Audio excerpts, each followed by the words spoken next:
여러분, 예수님께서 이 땅에 다시 오실 준비를 하고 계시는데요. 근데 그분이 오시기 전에 이 땅에서 어떤 일이 벌어져야 되는가 하면 두 가지 일이 벌어지는데, 첫 번째는 재림이 가까웠다고 하는 선포가 온 세상을 뒤흔들게 됩니다. 또 하나는 그와 동시에 전 세계적인 신앙 부흥 운동이, 어떻게 보면 종교적 대각성 운동이 일어나게 된다고 합니다. 근데 이 재림의 선포와 종교적 대각성이 이제 일어나기 위해서 온 세상에 전해져야 되는 기별이 무엇인가 하면 바로 새 천사의 기별이라고 하는 것입니다. 그래서 이 새 천사의 기별은 주님께서 이 땅에 오시기 전에 온 세상에 전해질 것이고, 그리고 이 기별을 통해서 주님이 오실 길이 준비되어지고, 그리고 이 기별을 통해서 그분을 맞이할 백성들이 누구인지 가려지게 되고, 그리고 이 기별을 통해서 그분을 맞이할 백성들이 준비되어지게 된다고 합니다. 그래서 이 새 천사의 기별과 재림교회는 뗄래야 뗄 수 없는 관계예요. 재림교회는 어떻게 보면 이 기별을 중심으로 연합한 무리예요. 그래서 이 재림교회의 사명은 이 기별을 전하기 위한 사명을 위해서 준비하는 그런 교회입니다. 존재하는 그런 교회예요. 실제로 대총회 홈페이지와 한국연합회 홈페이지에 실려 있는 재림교회 사명 진술의 내용을 보면 우리의 사명은 무엇인가 하면 그리스도의 임박한 재림을 위해 그분의 충실한 증인으로 살며 영원한 기별인 새 천사의 기별을 온 백성에게 전하기 위한 그리스도의 제자를 삼는 것이 바로 뭔가 하면 우리 교회의 사명이라고 하는 것입니다. 그래서 이 새 천사의 기별을 잘 연구해야 되는데, 그래서 우리는 아카데미 과정에서 다니엘서와 계시록을 공부하는 이유가 뭐냐 그러면 이 기별을 우리가 이해하기 위해서 공부하는 거예요. 근데 이 새 천사의 기별의 세밀한 내용은 아카데미 시간에 세밀하게 다룰 것이고요. 오늘은 그 한 대목을 좀 우리가 공부하면서 좀 자극을 받으려고 합니다. 새 천사의 기별의 시작이 뭔가 하면 첫째 천사의 기별인데요. 이 첫째 천사의 기별은 이런 말씀으로 시작되어집니다. 한번 같이 읽어보겠습니다. 또다시 요한계시록 14장 6절부터 7절 말씀입니다. 시작. 또 보니 다른 천사가 공중에 날아가는데 땅에 거하는 자들 곧 여러 나라와 족속과 방언과 백성에게 전할 영원한 복음을 가졌더라. 그가 큰 음성으로 가로되 하나님을 두려워하며 그에게 영광을 돌리라. 이는 그의 심판하실 시간이 이르렀음이니 하늘과 땅과 바다와 물들의 근원을 만드신 이를 경배하라 하더라. 이 본문에 보면 새 천사가 하늘을 날고 있는데, 이 천사들은 그 온 세상에 사는 자, 다시 말하면 모든 민족과 족속과 방언에게 전할 영원한 복음을 가졌다고 합니다. 그러니까 재림 전 온 세상에 전해지는 이 새 천사의 기별은 무슨 복음이다? 영원한 복음이라고 하는 거예요. 그 영원한 복음이란 이 단어를 먼저 한번 생각해 봐야 되는데, 이 영원한 복음이라고 하는 단어의 뜻은 뭔가 하면 갑자기 마지막 때를 위해 새롭게 생겨난 복음이 아니라 과거부터 오늘까지 전해온 동일한 복음이에요. 새로운 복음이나 과거와 다른 복음이 아니라 옛날부터 존재해왔던 불변의 복음이라고 하는 뜻을 가지고 있어요. 아담 때부터 노아 때, 아브라함 때, 모세 때, 예수님 때 전 세대에 걸쳐서 우리를 구원하기 위해 전해진 복음과 동일한 복음이라고 하는 거예요. 그게 뭐예요? 예수 그리스도를 믿는 믿음으로 우리가 구원을 받는 것이죠. 그 영원한 복음 속에 현대 진리를 담고 있는 것이 바로 뭔가 하면 새 천사의 기별이에요. 여기에 대한 세밀한 공부는 아카데미 시간에 좀 할 거고요. 또 하나 어떤 얘기가 담겨 있는가 하면 이 천사가 전하는 기별의 규모가 어떻게 되는가 하면 여러 나라와 족속과 방언과 백성에게 전해진다고 하는 거예요. 그러니까 이 기별은 전 세계적으로 전파될 기별이에요. 그래서 재림교회는 또다시 말하지만 이 새 천사의 기별을 세상 끝까지 전하기 위해 존재하는 교회입니다. 특별히 재림교회는 이 요한계시록 14장 6절부터 12절에 나오는 새 천사의 기별 중에서 첫째 천사와 둘째 천사의 기별을 재림운동 당시에 증거하며 탄생하게 됩니다. 그리고 계시록 10장에 보면 재림운동 당시에 전해진 그 기별을 다시 재해석해서 온 세상에 다시 증거해야 될 사명, 다시 말해서 다시 예언해야 되는 그 예언적 사명과 목적을 위해서 존재하는 교회가 바로 무슨 교회인가 하면 재림교회예요. 그래서 실제 재림교회는 1860년대 교회가 세워진 이래 이 예언의 성취처럼 빠른 속도로 전 세계에 이 기배를 전하고 있어요. 2011년 기준으로 보니까 유엔 가입 국가 수가 194개국인데요. 재림교회는 2023년 현재 2024년인데 2023년에 올라온 데이터를 봤는데 216개국에 9만 8천여 개의 교회를 세우고요. 921개의 언어로 복음을 전해오고 있다고 합니다. 근데 이 데이터는 현재 전 세계 종교단체 중에서 가장 많은 나라에 가장 촘촘하게 복음을 전하고 있는 교회가 바로 재림교회라고 하는 것입니다. 그래서 이 영원한 복음을 온 백성과 족속과 방언에게 전하라고 이 메시지가 전해지고 있는데 그 예언적 성취를 위해서 우리는 어떻게 하고 있다? 달려가고 있는 거예요. 그래서 곳곳에 선교사를 보내고 또 이 기배를 전하기 위해서 우리가 후원하고 하는 거예요. 그런데 이 계시록 14장 7절에 보면 어떤 말씀이 있는가 하면 이 세 천사 중에서 첫째 천사가 날아가면서 이런 이야기를 전하고 있습니다. 그가 큰 음성으로 가로되 하나님을 두려워하고 그에게 영광을 돌리라.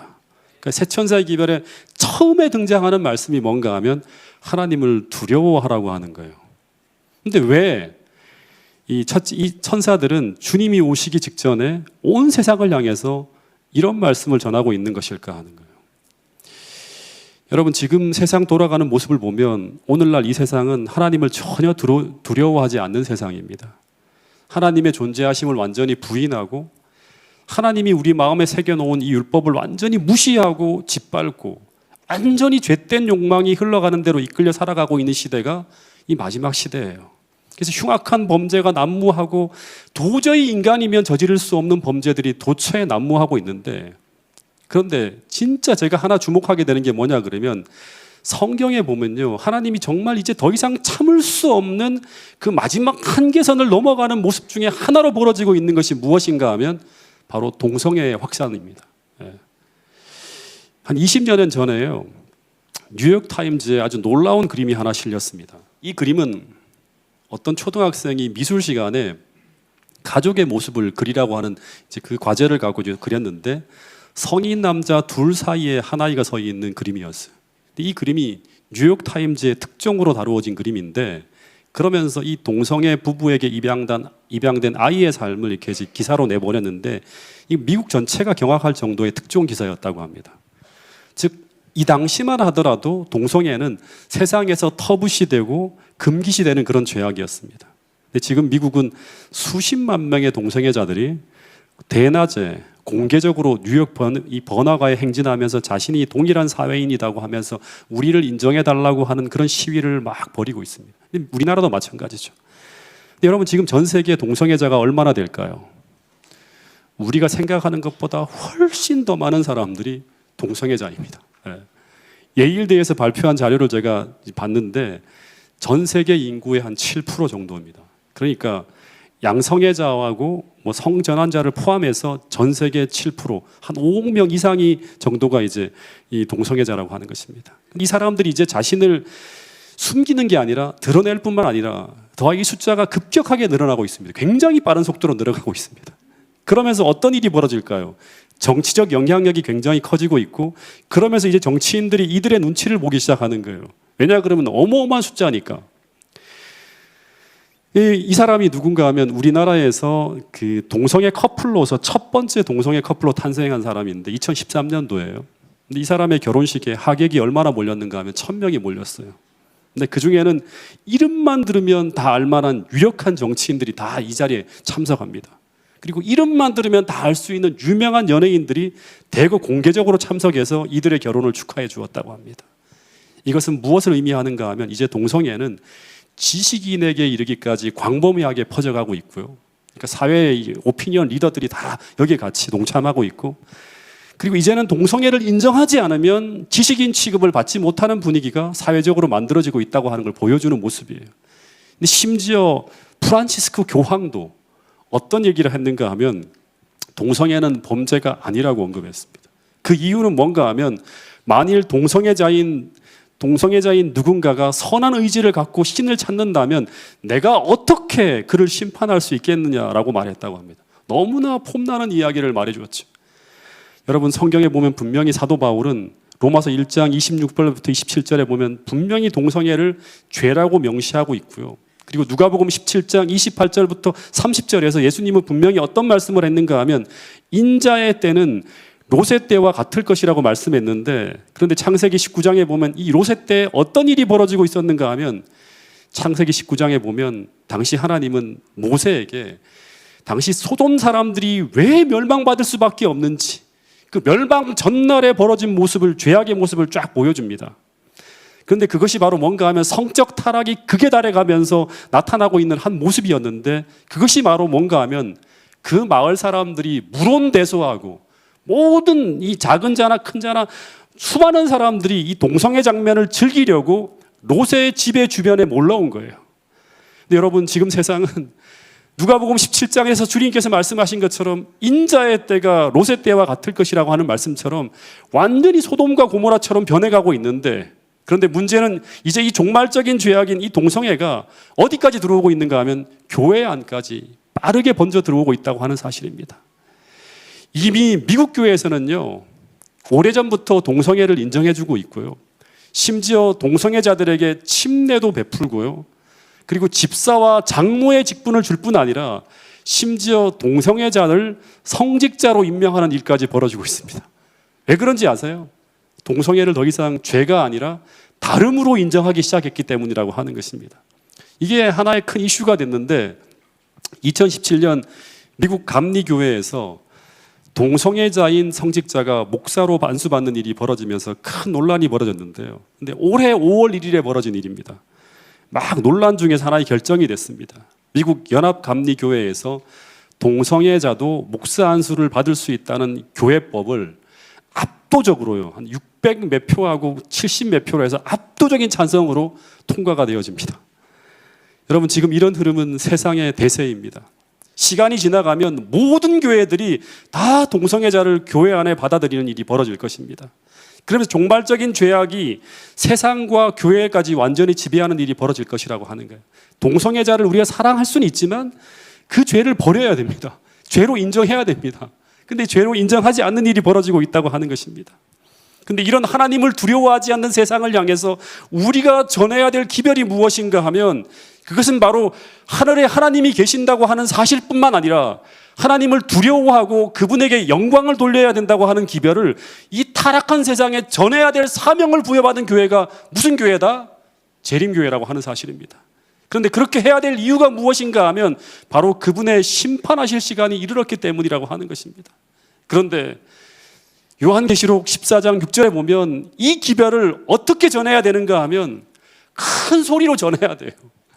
성령의 능력으로 온 세상이 진동할 정도로 전해야 될 사명이 오늘 우리에게 있다고 하는 사실입니다. 근데 우리는 너무나 잠잠하고 있다고 하는 거예요. 네. 여러분, 우리가 큰 소리로 성령의 능력으로 이 기별을 전하기 위해서 우리는 첫 번째 세상과 구별된 삶을 살아가야 되고, 더하여 오늘 우리는 이 사명을 감당할 능력을 구해야 된다고 하는 것입니다. 마치 오순절 다락방에서 그 몇 안 되는 초래한 무리들이 그 사명을 놓고 그 초림의 기별을 전하기 위해서 열렬하게 기도했던 것처럼 오늘 동일하게 이 기별을 큰 소리로 전할 늦은 비 성령을 구하기 위해서 열렬하게 기도하는 기도회가 열려야 된다고 하는 사실입니다. 그래야 주의 오실 길이 열리고 세상에 흩어져 있는 하나님 백성을 모으는 일을 우리가 할 수 있는 것입니다. 여러분, 이 사명을 부여받은 사람들이 오늘 여러분과 저라고 하는 사실을 꼭 기억하시고 다시 한번 진리로 거듭날 수 있기 위하여 하나님 앞에 부복하고 기도하는 여러분과 저가 될 수 있기를 간절히 바라겠습니다. 이 첫째 천사의 기별 속에 담겨 있는 첫 번째 문장이 뭐냐 그러면 오늘 이 한 구절만 우리가 다룰 텐데요. 하나님을 두려워하고 그분에게 영광을 돌리라고 하는데 첫 번째 시작이 하나님을 두려워하라고 하는 거예요. 여러분, 하나님을 두려워한다고 하는 말이 어떤 의미일까요? 헬라어로 보면 포베오마이라고 하는 헬라어를 쓰고 있는데 이 단어가 경외하다, 두려워하다 이렇게 번역될 수 있어요. 여러분, 성경을 보면 우리는 어떨 때 하나님을 이 포베오마이, 두려워하게 될까요? 출애굽기 14장 31절에 보면 이런 말씀이 있습니다. 이 말씀을 같이 한번 읽어보겠습니다. 시작. 이스라엘이 여호와께서 애굽 사람들에게 행하신 그 큰 능력을 보았으므로 백성이 여호와를 경외하며 여호와와 그의 종 모세를 믿었더라. 이 본문에 보면 하나님께서 열재앙으로 애굽의 신들을 초토화시키고 홍해를 가르시고 이스라엘을 구원하시는 그 하나님의 위대한 능력을 보았을 때 백성이 어떻게 했다? 하나님을 두려워하고 경외하고, 똑같은 단어예요. 그리고 그분을 믿었다고 합니다. 여러분, 그래서 우리가 하나님을 두려워하면 그 결과 어떤 일이 벌어지게 되는가 하면 본문에 보면 하나님을 믿게 되는 일이 벌어집니다. 다시 말하면 하나님에 대한 이 깊은 경외감은 우리로 하여금 하나님과의 바른 영적 관계로 돌아가게 하는 것을 볼 수 있어요. 성경에서 말하는 하나님에 대한 경외감은 어떤 것인가 하면요, 이 경외한다고 하는 말은 뭐냐 그러면 내가 흉내내지도 못할 너무나 위대한 하나님을 우리가 의식하게 될 때 그때 우리에게 나타나는 현상이 바로 뭔가 하면 하나님에 대한 경외감이에요. 이 경외감이 있어야지만 우리는 하나님을 참되게 예배할 수 있는 거예요. 여러분, 세 천사의 기별의 결론이 뭐냐 그러면 하늘과 땅과 바다와 물들의 근원을 만드신 이를 경배하는 거예요. 참되게 경배하는 거예요. 예를 들면 이런 것이죠. 베드로가 주님의 제자가 되기로 결심한 후에 몇 년간, 한 1년 반 정도는요, 주님을 따르다 말다 했습니다. 다시 말해서 기분 나쁘면 주님께 맞서기도 하고 예수님의 말씀에 대해서 틱틱거리고 반발하고 막 그랬어요. 그러니까 주님을 좋아해서 따라가긴 했지만 경외감은 없었어요. 예수라는 사람이 너무나 좋아서, 인간적으로 좋아서 따라가긴 했지만 그러나 그 이상은 아니었다고 하는 것입니다. 근데 누가복음 5장에 보면 도저히 자신의 상식으로는 벌어질 수 없는 일이 벌어집니다. 그게 뭐죠? 누가복음 5장에 보면 고기가 한 마리도 잡지 못하는 그런 상황을 이제 밤새도록 보냈는데, 근데 그 아침에 더 고기를 잡을 수 없는 그런 상황 속에서 예수님의 말씀을 의지해서 배를 몰고 나갔는데 그물이 찢어질 만큼 많은 수확을 올리게 되는 엄청난 사건이 벌어지면서 그때 이 베드로가 어떻게 하는가 하면 무릎을 꿇고 엎드려서 그 입에서 터져나온 고백이 무엇인가 하면 벌벌 떨면서요, 하나님, 예수님을 경외하면서 나는 죄인입니다, 나를 떠나소서 하는 고백을 하게 됩니다. 근데 이 고백은 이제 그에게 예수님이 단지 스승이 아니라 경배의 대상이 되어버렸다고 하는 것입니다. 즉 주님과 그와의 관계가 바른 관계로 놓여지게 되었다고 하는 것입니다. 그리고 난 후에 그는 이 두려움 때문에 주님을 떠나가고 도망가는 것이 아니라 어떻게 하는가 하면 모든 것을 버려두고 주님을 믿고 전적으로 쫓아가게 만들었다고 하는 것입니다. 여러분, 하나님을 두려워하는 경험은 내가 어떤 흉내내지도 못할 너무나 거대하고 위대한 하나님을 우리가 만나게 될 때, 우리가 직시하게 될 때, 그때 우리에게 나타나는 현상이 바로 무엇인가 하면 하나님을 두려워하고 그분을 경외하게 된다고 하는 것입니다. 근데 여러분, 그분을 향한 이런 경외감이 우리의 마음을 가득 채우게 될 때, 그때 우리 삶에 벌어지는 모습은 무엇인가 하면 첫 번째는 하나님을 믿는 것입니다. 하나님을 깊이 깊이 신뢰하게 되는 거예요. 그런데 이 믿음이 우리로 하여금 베드로처럼 회개하게 하고 그러면서 우리와 하나님과의 관계를 바른 관계로 만들어 버립니다. 두 번째, 그분과의 관계가 바른 관계에 놓여지게 되면 그러면 우리에게 어떤 일이 벌어지는가? 우리는 그분을 부분적으로 순종하는 것이 아니라 내가 좋으면 순종하고 좋지 않으면 버리는 것이 아니라 전적으로 순종하게 됩니다. 근데 이것이 바로 무엇인가 하면 하나님께 영광 돌리는 삶이라고 하는 것입니다. 그리고 하나님께 영광 돌리는 삶은 결국 우리로 하여금 안식일 회복을 포함한 하나님을 참되게 예배하고 경배하게 되는 삶으로 우리를 인도하게 된다고 하는 것입니다. 근데 이것이 바로 첫째 천사의 기별 속에 포함된 천사의 호소이자 하나님의 이 마지막 백성들을 향한 요구라고 하는 것입니다. 이것을 받아들이는가 그렇지 않은가에 따라서 바벨론으로 가는가, 하나님의 계명을 순종하는 하나님의 참된 성도로 가는가가 결정되어진다고 하는 것입니다.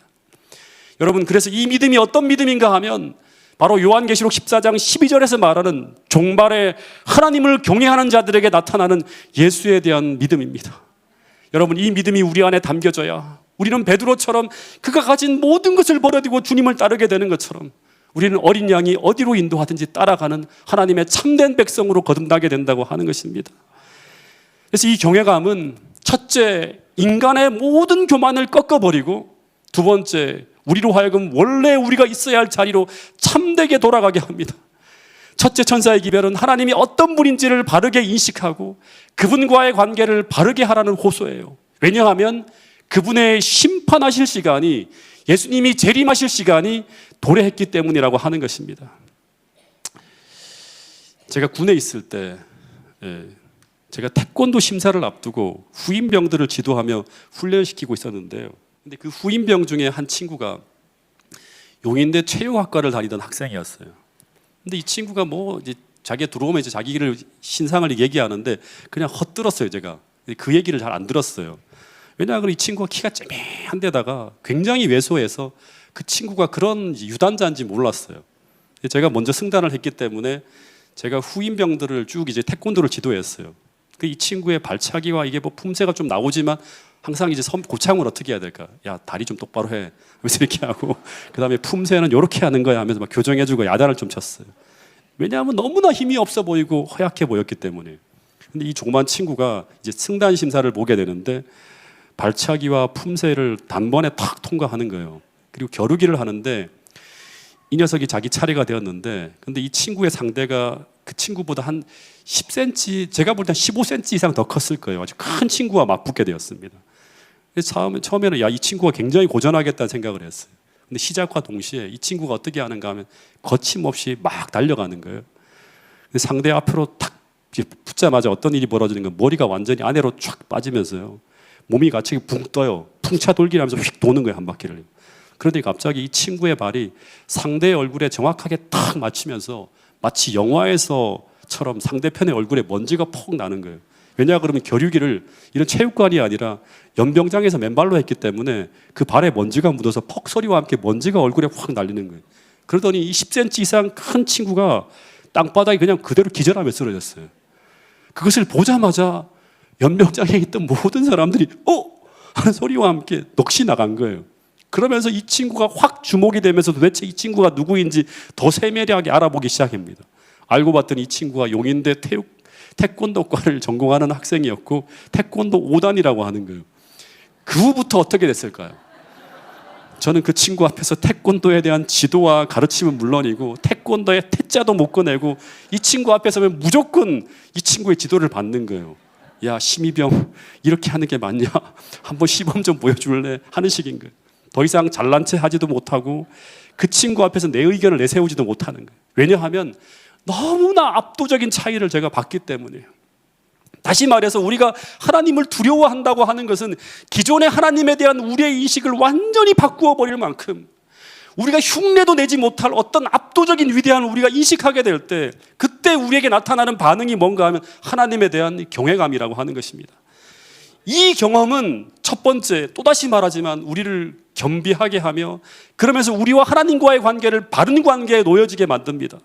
즉 내가 하나님 말씀을 들을 때 절대적으로 순종하게 만든다고 하는 것입니다.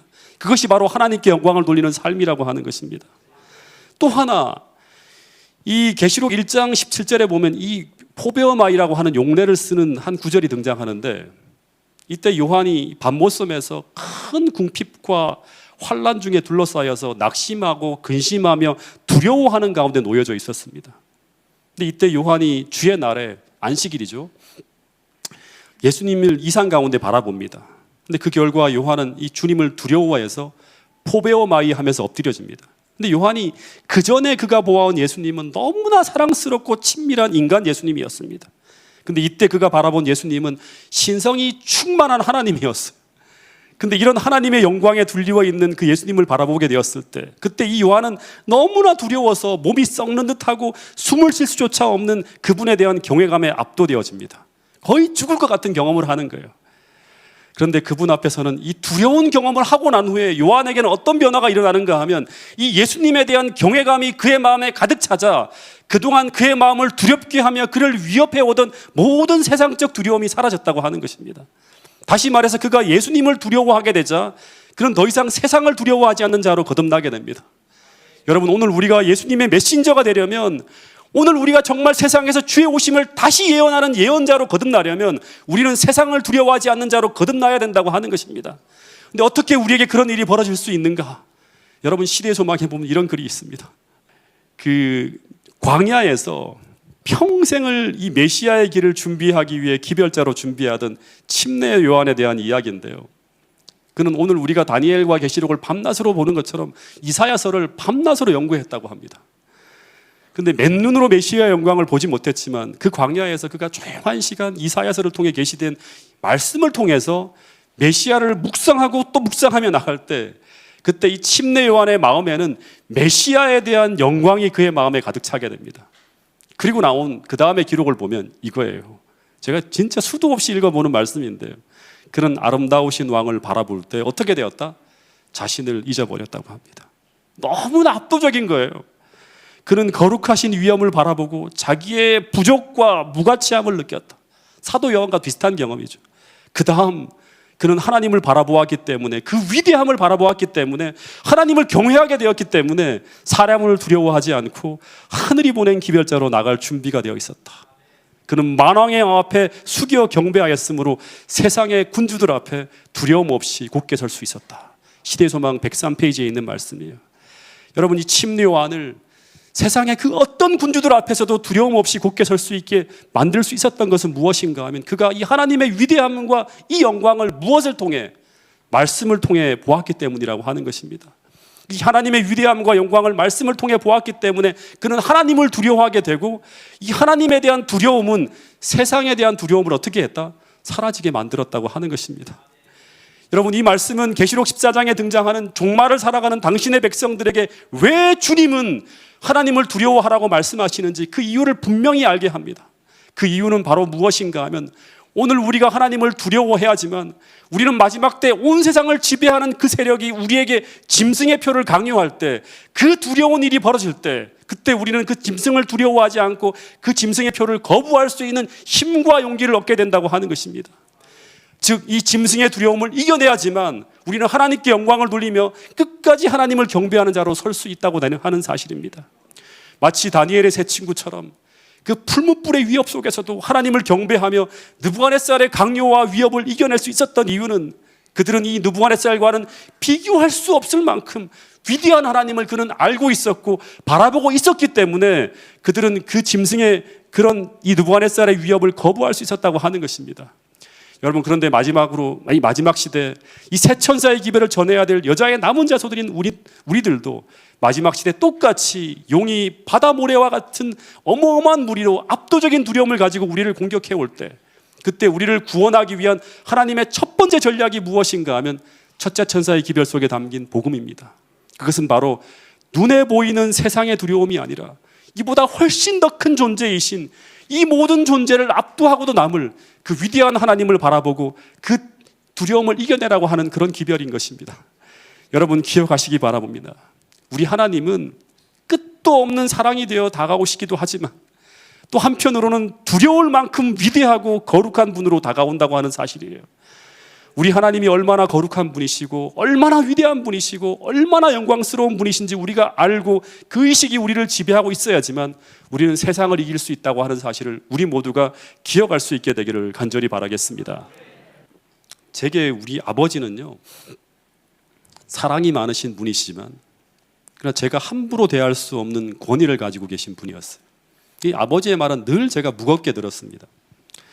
근데 어머니는 어떤 분인가 하면 제게 너무나 자유롭기만 한 분이었습니다. 이제 제 어린 시절을 한번 기억해 보면 어머니의 말씀은 거의 제게 권위가 서지 않았어요. 그래서 어머니는 제게 무슨 말을 해도 구속력을 갖지 못했어요. 예. 그래서 어머니는 제게 어떤 존재였는가 하면 무엇이 필요하면 조르는 대상이었어요. 그래서 저는 어머니의 이야기를 잘 안 들었던 것 같아요. 어릴 때 보면. 이제 늦게 나왔으니까 얼마나 제가 이쁘고 귀했겠어요. 근데 어머니가 도저히 안 돼서 너무 중요한 거를 얘기해도 잘 안 들으니까 제게 좀 엄하게 하려고 심지어 어머니가 제게 화를 내기도 했어요. 근데 전 어머니가 하나도 안 무서웠어요. 왜냐하면 저에게는 확신이 있었습니다. 어떤 확신인가 하면 어머니는 내가 아무렇게 해도 절대 나를 혼내실 수 없는 분이라는 걸 제가 알고 있기 때문이에요. 뭘 하려고 하더라도 막 제가 아파하고 힘들어하면 절절 매시는 분이에요.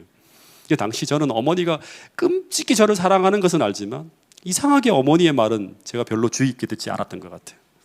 근데 여러분, 이 시대 수많은 그리스도인들에게 우리 하나님은 제 어머니와 같은 이미지가 담겨 있다고 하는 거예요. 근데 우리 자녀들이 이 부모에 대한 경외감이 없어지면 어떤 일이 벌어지는가 하면, 다시 말해서 경외감이 없어진다고 하는 건 뭐냐고, 권위가 사라지는 거예요. 그렇게 될 때 어떤 일이 벌어지게 되는가 하면 자녀들은 부모님께 뭐 하지 않는다? 순종하지 않습니다. 내가 좀 불편하고 힘들면 복종하지 않습니다. 근데 오늘날 교회에서 벌어지는 수많은 문제들, 불순종의 문제들, 세속화, 이 모든 것은 오늘 우리의 인식 속에 하나님에 대한 경외감이 사라지면서 벌어지는 일이라고 할 수 있습니다. 여러분, 구약시대 하나님의 신실한 종들, 우리가 성경에서 보는 정말 위대한 하나님의 모든 종들은 성경에 보면 항상 어떤 단어가 담겨 있는가 하면 전부 하나님을 경외하는 자라고 하는 그런 구절이 담겨 있다고 하는 거예요. 창세기 22장 12절 말씀 한번 보겠습니다. 믿음의 조상 아브라함에 대한 이야기입니다. 시작. 네가 내 아들 내 독자까지도 아끼지 아니하였으니 내가 이제야 네가 하나님을 경외하는 자인 줄 아노라. 다시 말해 이 아브라함이 내 아들 내 독자까지도 아끼지 아니하는 이 순종은 그가 하나님을 사랑하기도 하지만 이 사랑만이 아니라 그가 하나님의 명령에 대해서 어떻게 느끼는지 그 마음속에 이 하나님을 향한 경외감이 있었기 때문에 그는 하나님께 도저히 순종할 수 없는 그런 말씀을 우리에게 명하셨을지라도 그 말씀에 순종하는 이런 순종을 나타낼 수 있었다고 하는 것입니다. 여러분, 하나님은 우리에게 말할 수 없는 친밀한 사랑으로 다가오시기도 하지만 또 한편으로는 하나님은 우리가 가까이 가지 못할 너무나 위대한 하나님으로 나타나시는 분이라고 하는 사실을 우리 모두가 기억할 수 있게 되기를 간절히 바라겠습니다. 여러분, 하나님에 대한 우리의 사랑은 단지 친구 간의 사랑이나 연인 간의 사랑 같은 그런 감상적 사랑만이 아니라, 즉 경외감이 없는 그런 감상적 사랑이 아니라 그분을 경외하는 마음으로 그분을 섬기는 사랑이 오늘 우리 안에 담겨져 있어야 된다고 하는 것입니다. 날마다 눈물을 흘리는데 때로는 너무나 감동적이라고 하는데 우리 하나님 말씀대로 살지 않는다고 하는 것입니다. 여러분, 그런데 잠언서에 보면 이 경외감은 항상 순종함과 함께 짝지어 나타나는 걸 볼 수 있습니다. 잠언 16장 6절 말씀 한번 같이 읽어보겠습니다. 시작. 여호와를 경외함으로 말미암아 악에서 떠나게 되느니라. 또 하나 잠언 출애굽기 20장 20절 말씀입니다. 같이 한번 읽어보겠습니다. 시작. 하나님이 임하심은 너희를 시험하고 너희로 경외하여 범죄하지 않게 하려 하심이니라. 이 하나님을 경외함이 담겨져 있어야지만 어떤 일이 벌어지는가 하면 악에서 떠나게 돼요. 하나님의 임하심은 너희를 시험하고 너희로 어떻게 하여 하나님을 경외하게 해서 하나님을 섬기게 해서 범죄하지 않게 하려고 한다는 거예요. 이 경외감이 없으면 우리에겐 죄가 사라지지 않아요. 끝없이 교회를 다니지만 끝없이 하나님 말씀하시지만 말씀대로 안 산다고 하는 거예요. 제가 중학교 다닐 때 벌어졌던 일이에요. 그때만 하더라도 선생님 하면 어떤 분인가 하면 엄청난 분이었어요. 우리가 학교 다닐 때 선생님한테 맞아도 집에 들어가서 선생님이 때렸어라고 하는 말도 못해요. 왜냐 그러면 부모님한테 그런 말 하면 더 혼납니다. 네가 얼마나 잘못했길래 그런 짓을 했냐고, 선생님이 널 때렸겠냐 하면서 그러는 거예요. 다시 말해 선생님의 권위가 그러했던 시절에 그때 교장 선생님은 절대적으로 위대한 분이셨죠. 근데 그때 교장 선생님이 새로 학교에 오셨는데 너무나 좋은 분이었어요. 너무나 인자하시고 다정다감하시고 모든 학생과 선생님으로부터 존경과 사랑을 받는 그런 분이었습니다. 자주 교실에 왔다 갔다 하는데요, 어린이들 이렇게 아이들 있잖아요, 중학생인 아이들 머리를 쓰다듬어주고 막 그러는 거예요. 근데 그때 조회식 날만 딱 되잖아요. 그러면 옛날 조회식은 거의 열병식 수준이었습니다. 학교 브라스 밴드가 울려 퍼지고 그 앞에서 학생회장이 전체 차렷하면 모두 일사불란하게 차렷합니다. 교장 선생님께 대하여 경례하면 어떻게 하죠? 옆에 밴드부에서 빰빠라빰빰 하면서 막 이제 빵빠레가 울려 퍼지고, 그러면서 딱 교장 선생님이 훈시가 시작되면 정말 교장 선생님은 엄청난 분으로 나타납니다. 근데 그런 시대에 제가 아침 조회 시간에 한 2,000명이 넘는 학생이 쫙 줄을 지어져 있는데 밴드부 음악이 울려 퍼지고 난 후에 교장 선생님 앞으로 제가 나가게 서는 일이 벌어지게 됩니다. 근데 조회대 앞에 올라가기 전부터 막 그분 앞에 선다고 하는 것이 너무나 긴장이 되고 떨렸어요. 입술이 막 바짝바짝 마르고 손에 식은땀이 막 나는 거예요. 근데 고재훈 앞으로 하는 사회를 보시는 선생님의 호명이 있고 제가 교장 선생님 앞으로 딱 나가서 있는데 그 선생님을 제대로 볼 수가 없었어요. 막 심장이 쿵닥쿵닥 뛰고 온몸이 막 긴장이 되는 거예요. 다시 말해서 내가 너무나 큰 분 앞에 서 있다고 하는 그 경외감이 제 마음에 아주 큰 두려움을 주는 거예요. 근데 이 두려움은 공포감이 아니라 뭐다? 경외감이에요. 네. 근데 그때 교장 선생님은 단지 살짝 옆으로 나와서요, 너무나 다정하게 웃으시면서 제 손을 딱 잡고 그 다음에 얼마나 인자하시고 얼마나 온화한 눈빛으로 저를 보시는지 그 사랑과 그 다정다감함이 친밀하게 느껴졌어요. 근데 제 마음에는 교장 선생님에 대한 권위는 사라지지 않았다고 하는 거예요. 그리고 그 자리에서 그 선생님께서 제게 몇 말씀을 하셨는데 그 말씀은 아주 사소한 말씀이었어요. 고재훈 축하한다, 수고했다, 더 열심히 공부해, 이런 말이었어요. 근데 그 말씀을 제가 당시 할 수 있는 최선의 자세로 조심스럽게 선생님 말씀을 들었던 기억이 납니다.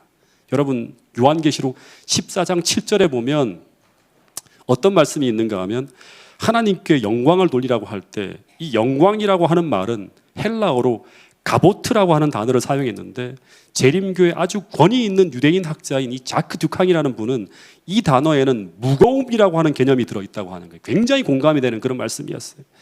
하나님을 두려워하고 그에게 영광을 돌리라고 하는 이 말은 우리의 생각과 행동 속에 하나님을, 그리고 그분이 말씀하시는 그 하나님의 말씀을 어떻게 하라? 아주 중요하고 무겁게 생각해야 된다고 하는 의미를 담은 말씀이라고 하는 것입니다.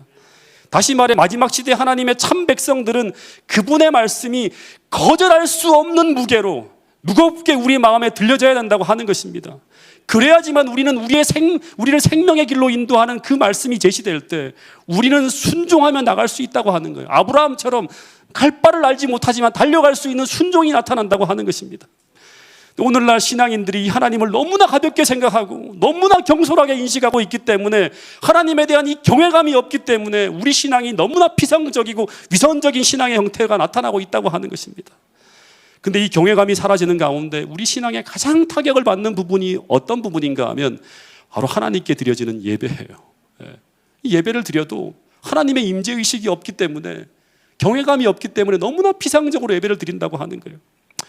여러분, 이런 말씀이 있습니다. 우리 모두에게 좀 부담이 되는 그런 말씀이지만 같이 한번 읽어보겠습니다. 이 말씀을. 부조화 선지자 252페이지에 있는 말씀입니다. 한번 같이 읽어보겠습니다. 시작. 겸손과 존경이 하나님 앞에 나오는 모든 사람들의 태도를 특징지어야 한다. 예수님의 이름으로 우리는 확신을 가지고 그분 앞에 나아갈 수 있지만 그분께서 마치 우리와 같은 수준에 계시는 것처럼 주제넘고 뻔뻔스러운 태도로 그분께 가까이 나가서는 안 된다. 가까이 하지 못할 빛에 거하시는 위대하시고 전능하시고 거룩하신 하나님께와 그들과 동등한 사람이나 그보다 못한 사람에게 하듯이 함부로 말하는 사람들이 있다.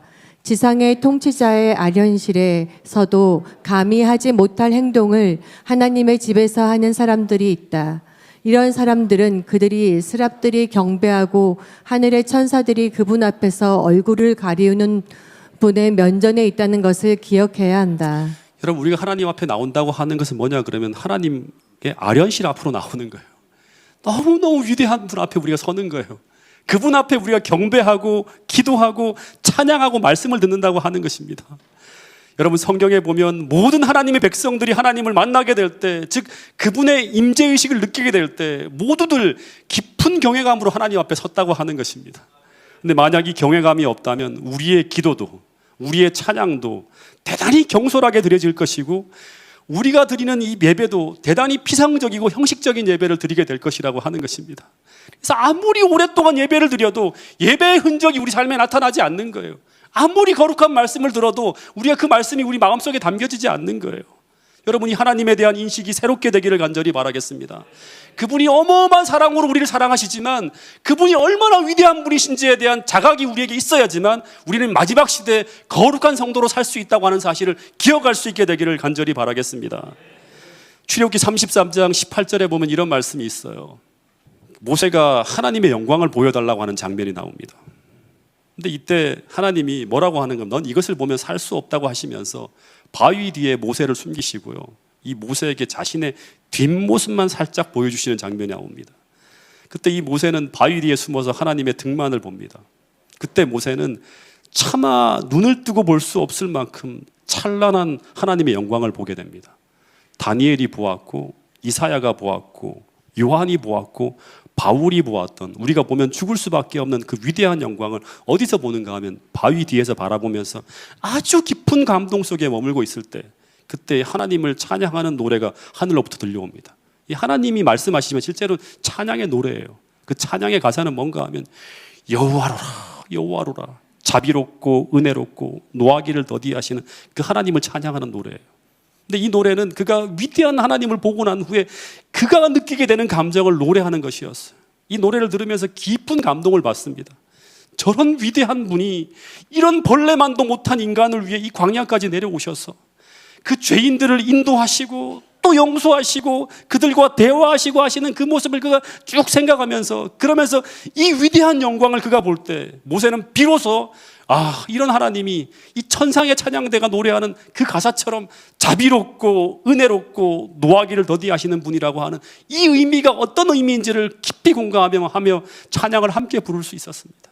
다시 말해서 나와 동일한 수준의 친구나 조금 나은 수준의 존재가 참고 인내하고 용서하시는 정도가 아니라 이 위대한 하나님이 벌레만도 못한 우리 인간을 위해 참고 인내하시고 희생하시고 용서하시고 더하여 십자가에 달려 돌아가시기까지 하시는 그분의 희생과 사랑을 우리가 느끼게 될 때 모세는 이런 생각을 했을 거예요. 나는 어떤 찬양과 어떤 삶을 통해서 하나님께 영광을 돌려야 될까? 깊이 생각했다고 하는 것입니다. 여러분, 오늘 우리가 그분의 이 위대함을 보지 못하면 우리는 하나님의 사랑이 얼마나 위대한 것인지 알지 못합니다. 그러다 보니까 우리는 그 하나님께서 우리에게 베푸신 그 십자가의 희생이 얼마나 큰 것인지 모른다고 하는 것입니다. 우리가 받은 이 구원이 얼마나 큰 구원인지, 이 희생이 얼마나 고귀하고 얼마나 위대한 것인지 잘 모른다고 하는 것입니다. 여러분, 우리 모두 먼저 하나님의 위대함과 그분의 영광을 바라보면서 우리 모두 주님을 경외하는 신앙으로 거듭나게 될 수 있기를 간절히 바라겠습니다.